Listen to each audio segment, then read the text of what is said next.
श्री स्वामी समर्थ, जय जय स्वामी समर्थ, श्री स्वामी समर्थ, जय जय स्वामी समर्थ। श्री स्वामी समर्थ महाराजांच्या नामस्मरणाने आजच्या व्हिडिओला सुरुवात करूया। शुभ दुपार तुम्हा सगळ्यांना। कसे आहात तुम्ही सगळे आशा व्यक्त करते। स्वस्त असाल, मस्त असाल, स्वामींच्या सेवेत रममाण असाल। आज आहे रक्षाबंधन आणि एका नारळाचा एक उपाय सांगत आहे। तुमचा आज जास्त वेळ कुणाचाही घेणार नाही, कारण प्रत्येक जण कामात आहे। आज आपल्याला एक नारळाचा उपाय करायचा आहे।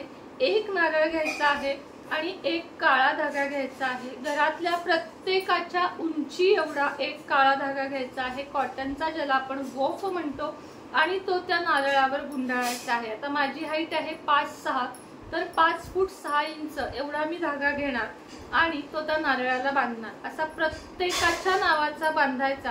काळा धागा खूप सोपी गोष्ट आहे, कुठेही मिळून जातो।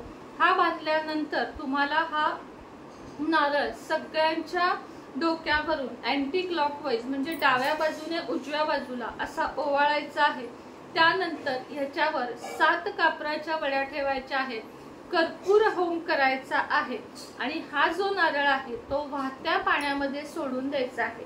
वाहतं पाणी नाही येत आहे अशा वेळेस हा नारळ एखाद्या झाडाखाली ठेवायचा आहे आणि त्याच्यावर कापूर ठेवून तो जेवढा जळेल तेवढा जाळायचा आहे। यामुळे तुमच्या सगळ्यांची घरातल्या आयुष्यातील निगेटिव्हिटी दूर होईल, तुमच्यावर आलेल्या अडचणी कमी होतील, काही येणारी संकटे असतील तीही कमी होतील आणि तुमच्या आयुष्यामध्ये बरकत, प्रगती, पैसा, अडथळे ह्या सगळ्या गोष्टी जशा तुम्हाला हवेत, अडथळे नको असतील दूर होतील, पैसा हवा असेल तुमच्याकडे येईल, कर्जमुक्ती, या सगळ्यासाठी हा नारळाचा आज उपाय नक्की करा।